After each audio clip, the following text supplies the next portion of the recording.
He's been out for the last couple of days. Yeah, he was out there today. He's gonna have MRTE do that ditch and drainage. So they're looking at that, but his buildings are here. They're on Lawrence Smith's place. So, I don't know, he's spending time with the city getting. He told us he was having some problems with the permit. Imagine that.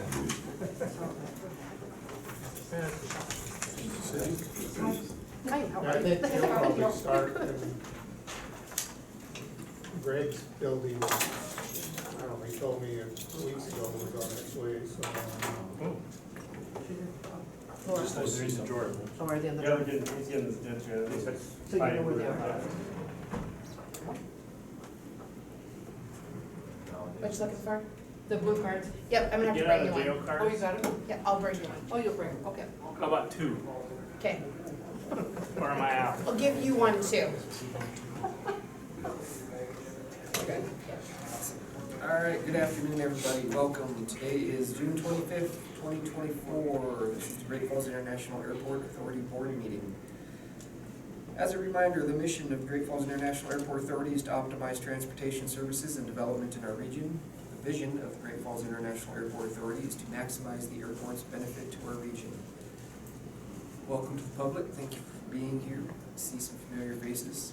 As always, if you have anything to say, please feel free to stand up, identify yourself. We'd love to hear what you have to say. Go ahead and start with the roll call. Commissioner Aretz. Commissioner Gibbs. Here. Commissioner Hogan. Yes, sir. Commissioner Lalonde is present. Commissioner Slothwood. And Commissioner Thompson is absent. All right, with a quorum of the board present, I call the meeting to order. Let's start with the Pledge of Allegiance. I pledge allegiance to the flag of the United States of America and to the republic for which it stands, one nation, under God, indivisible, with liberty and justice for all. All right, starting with the consent agenda. The consent agenda is made up of routine day-to-day items that require board action but do not appear to have a significant public impact. Items may be pulled from the consent agenda for separate discussion or vote by any board member. This month we have item A, approval of board meeting minutes from May 2024. Item B, payroll checks totaling $117,984.20 for May 2024. Item C, maintenance and operations checks number 28275 to 28359 totaling $1,414,462.38 for May 2024. Item D, approved passenger facility charge totaling $69,785.67 for May 2024.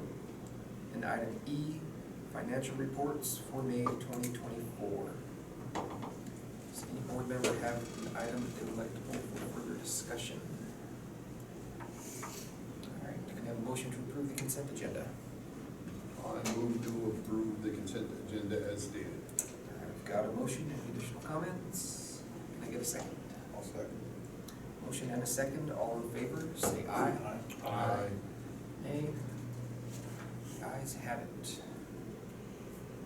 On to the director's report. Yes, thank you, and happy June, everybody. We've got the last few weeks of the fiscal year to get through. It looks like we're going to end the year with passenger boardings of about 188,000, which will be our third best year to the couple of years when the Canadians were at par with us, and we had quite a few bit more Canadians traveling through on regional flights. Did you say, sorry, 148? 188. 188. Yep, 188,000. So that's a pretty solid performance. I think our best year was right around 195.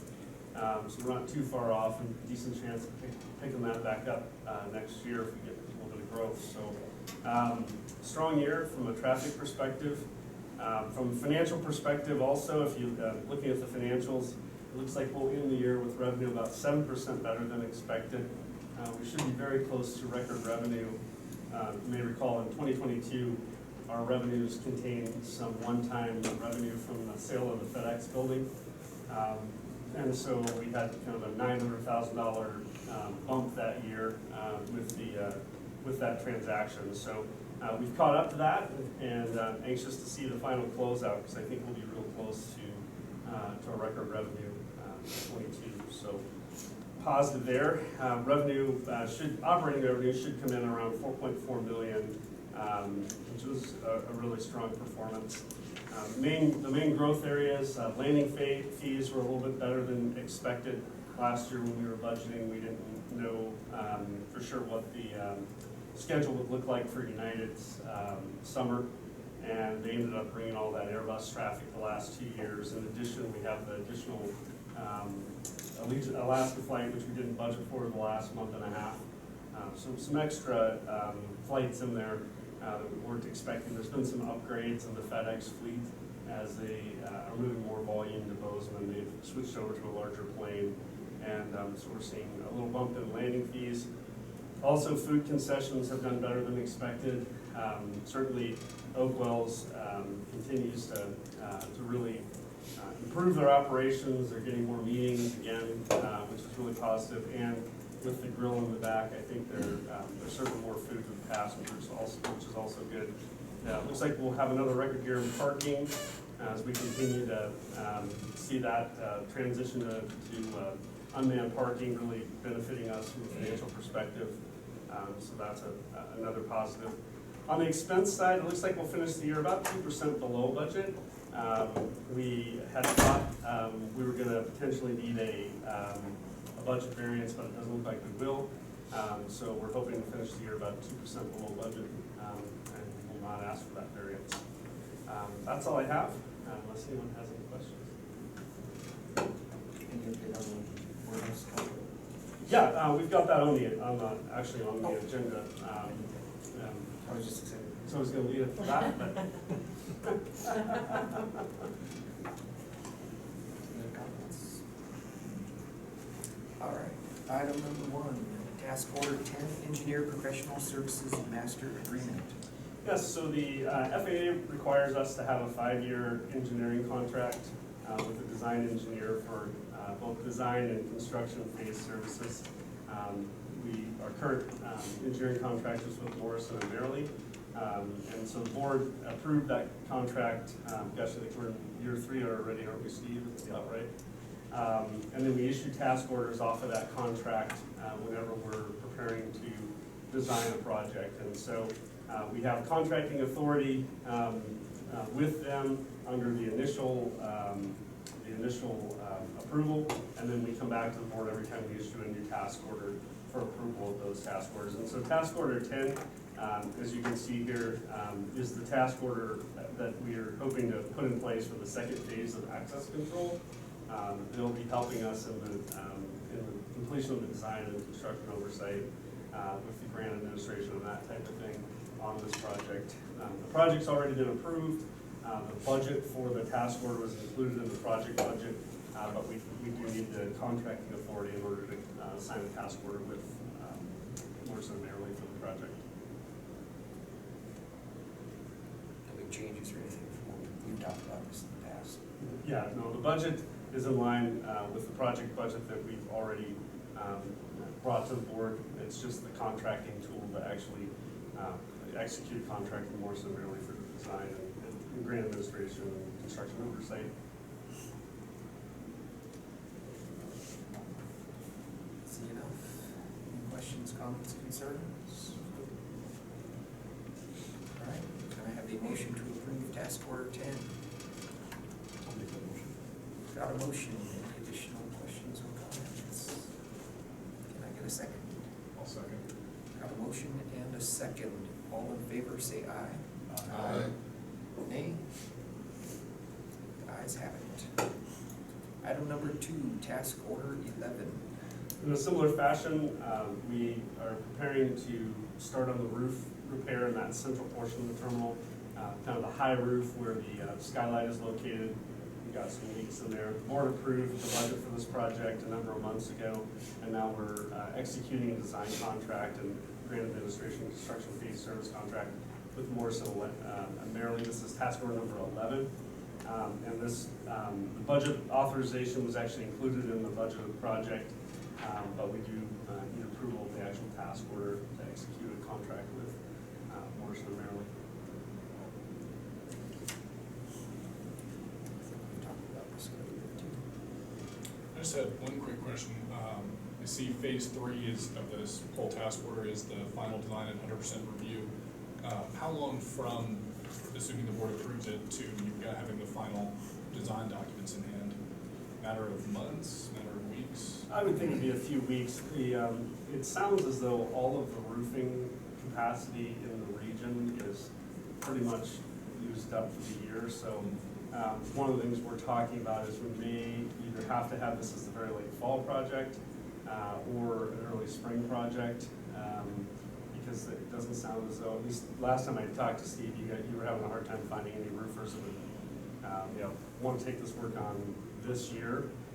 So I think that'll be, one of the questions. If we don't want to bid it until later, we may drag that design out a little bit, so that the documents are as fresh as they can be. But I don't know, Steve, if you've thought on the timeline, when you're thinking of bidding. We would like to bid this one as soon as possible so we can get in front of everybody for 2025, 2026. What we've been told is 2024 is pretty much out. All the contractors are too busy to add anything else, and so we'd like to be one of the first ones in 2025. So when are you anticipating we would bid then? We're looking at about a month from the time the signed contract is in place to have final documents ready to submit to the FAA for review and approval. So we could be advertising in as little as 6 weeks. Wow. So Yeah, we're not Don't waste doing- any time. I was gonna say, we're not doing much new with that roof, so the old construction drawing should be pretty complete. So there's a whole lot of new stuff going on. We've got that chimney we've got to design around, but other than that, it shouldn't be too complicated to design. we've done some of the other assessments that are necessary for the design already. We did them with the second floor project, so we're ready to go. Thank you for the clarification. Any additional questions, comments? Why is an architectural firm helping with the roof? The I figured that material, would be an engineering issue, not an architectural issue. materials selection is big with the architects. They do this all the time with all the Okay. buildings. Surprised to So, see that they do that type of stuff. you know, Okay. And like especially take on the federal side, we lump them all in one category, architecture and engineering, it's all treated the same. Okay. Any additional questions, comments, concerns? All right, can I have a motion to approve task order 11? Make a motion to approve task order 11. Got a motion, any additional comments or questions? Can I get a second? I'll second. 2 seconds. All in favor, say aye. Aye. Nay? And the ayes have it. All right, item number 3, Lieutenant Industrial Warehouse lease. Yes, I'm proud to report that as of last week, we have a new tenant. Peterbilt is going to take the entire building. Jackson Group is the Peterbilt franchise for our area. They have about nearly 3 dozen locations north of Kingsville in 8 states. And so they're going to be taking the entire building for their operation here in Great Falls. So we'll be adding a new business to our community. They've already hired several local staff, which is exciting. And they plan to occupy the building on July 1st. So they're moving in pretty quick. If you go over there right now, there's actually work underway, some of their tenant work, some of the things they wanted us to do. We debated long and hard whether to put up a dividing wall between our 2 units. And ultimately, we had the materials, so we put them up, and of course, they want them down. So the way it goes, right? If we would have done it the other way, they would have wanted that wall. So, but this is an exciting start to that development.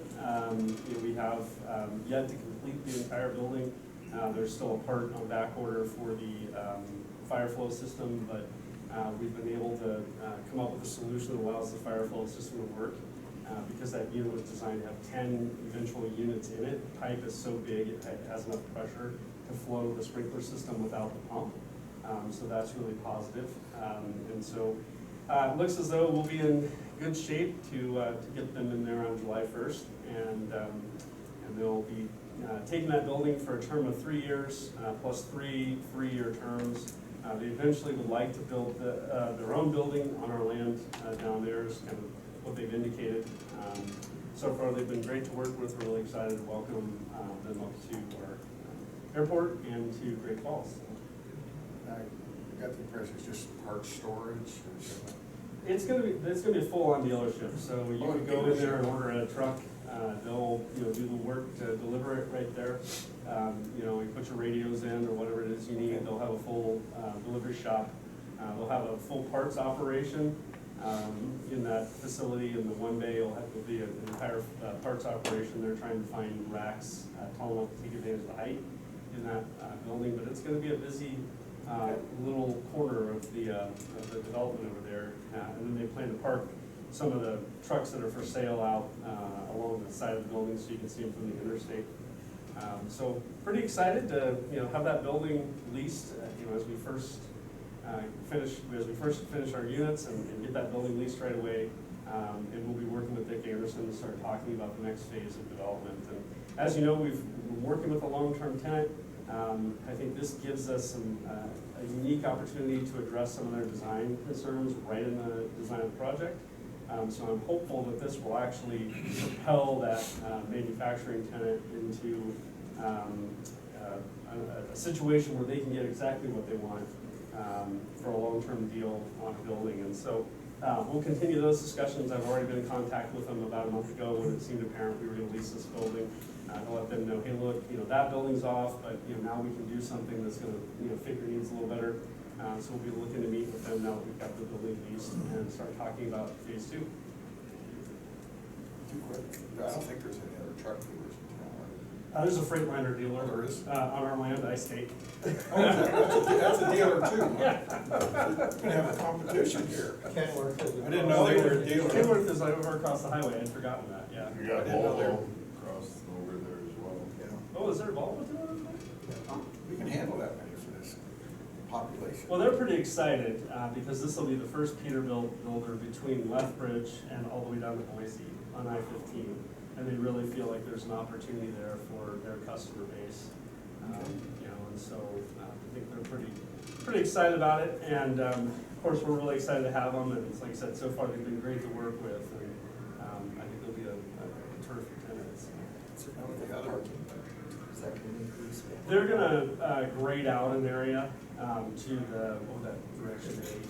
South of the building, to build a lot over there for additional trucks, because they wanna have some additional inventory out there. So that's their plan right now, but there is quite a bit of parking there, because they're not gonna be doing a ton of deliveries. I mean, so they've got a full bib in front of each bay, and then of course, a truck fits in each bay with the trailer, but they're actually planning to stick 3 in there with the wall down. So they think they can actually get 3 tractors in the 2-bay area, so we can be working on 3 lines at the same time. other prospect, I assume we would sign a contract before we begin this construction. Oh, yeah, for sure. Make sure that they're, Well, yeah, no, we would definitely want to sign a contract. Now, I mean, we haven't really caught up, because we've been rush, I think, to get the building ready for the tenant, because they want to be in tomorrow. And so we haven't really sat down with Dick Anderson and talked about, do we want more units for spec right now? Do we feel like the market's strong enough to handle that? We have had some other calls recently. None of them really, I didn't think were panned out, too much.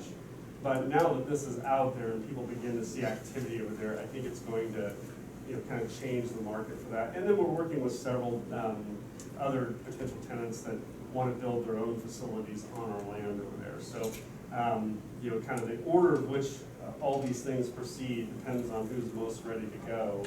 And we may for a while have some vacant lots between developed lots, well, you know, so we can space that condo product to have several buildings, and then some of the other folks that want to develop on their own land would be further down.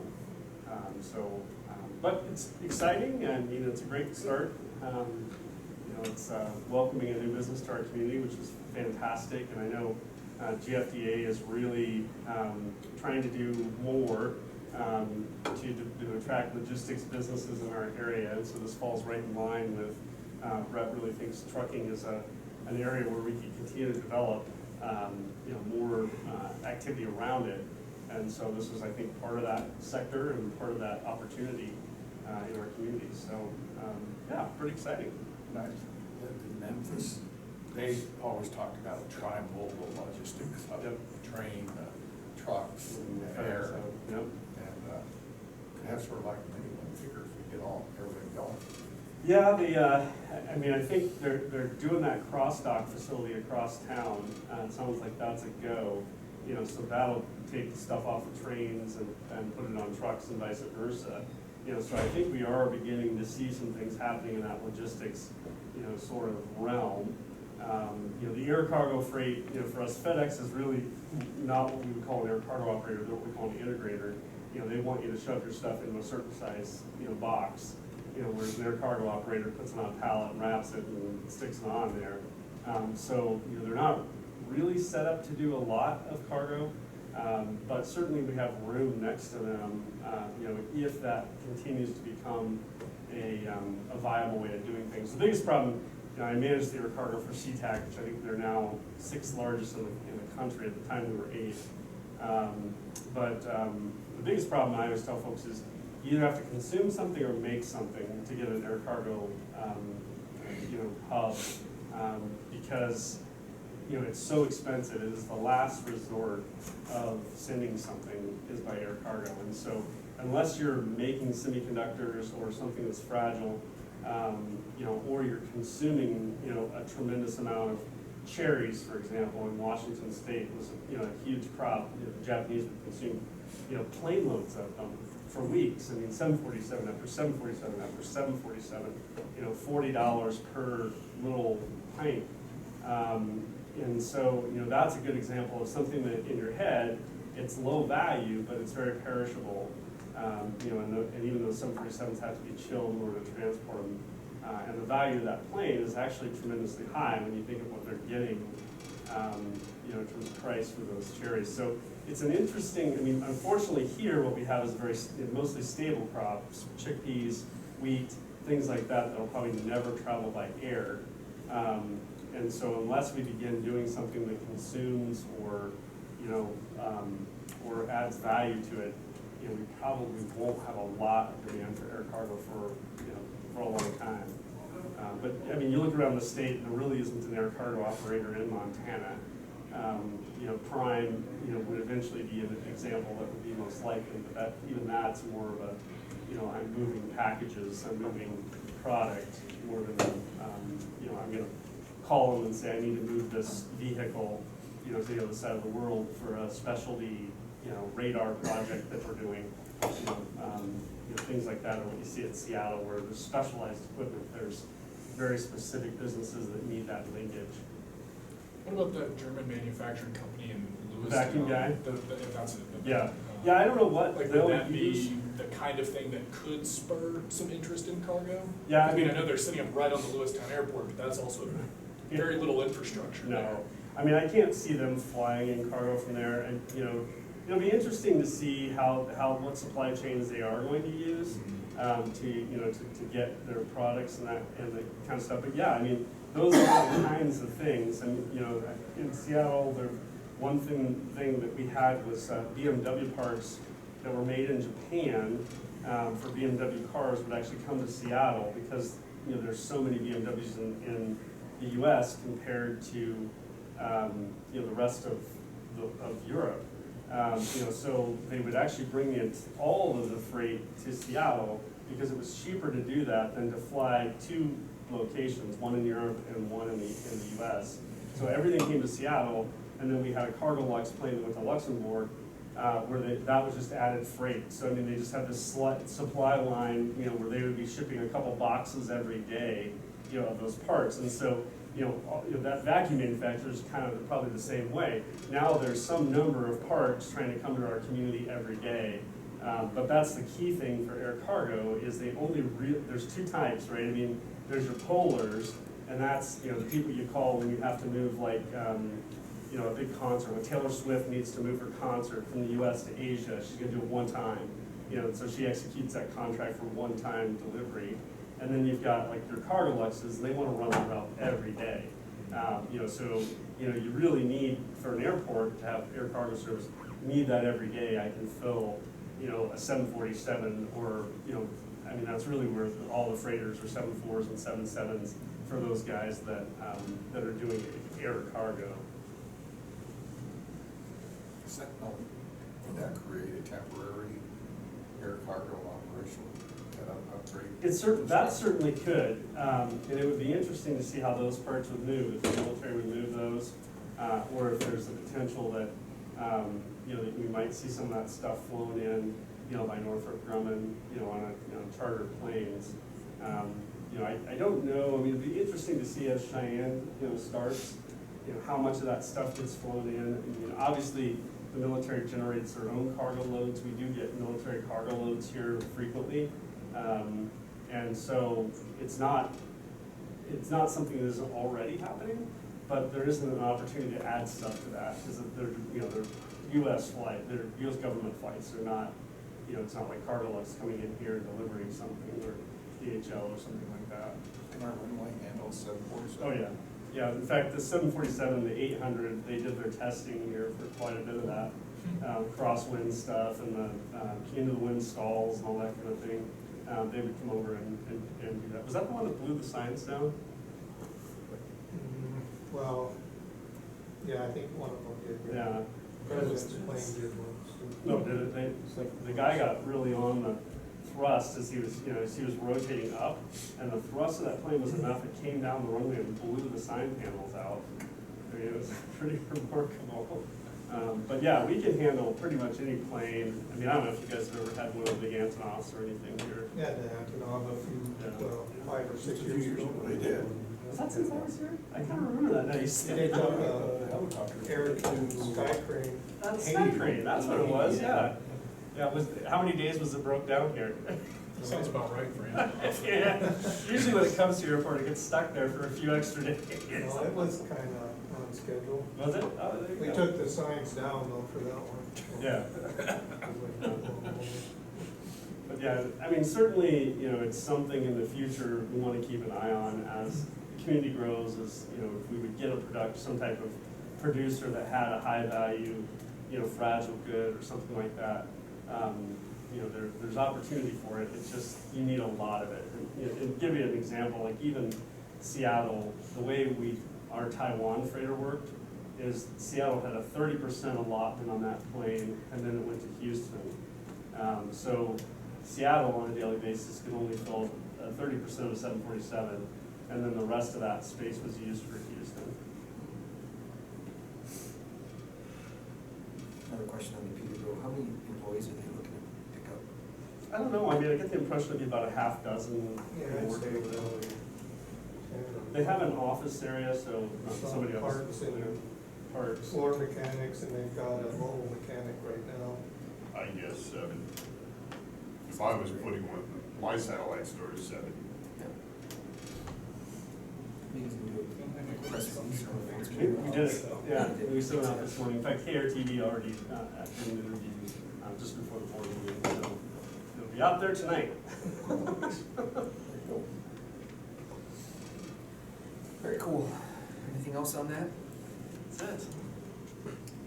Short and sweet, it doesn't feel right. No controversy? All right, any additional airport authority board comments? Nothing. I have nothing. Any additional public comments? Thank you all for being here. With no further business to come before the board, I declare this meeting adjourned. It's about 5 minutes or so.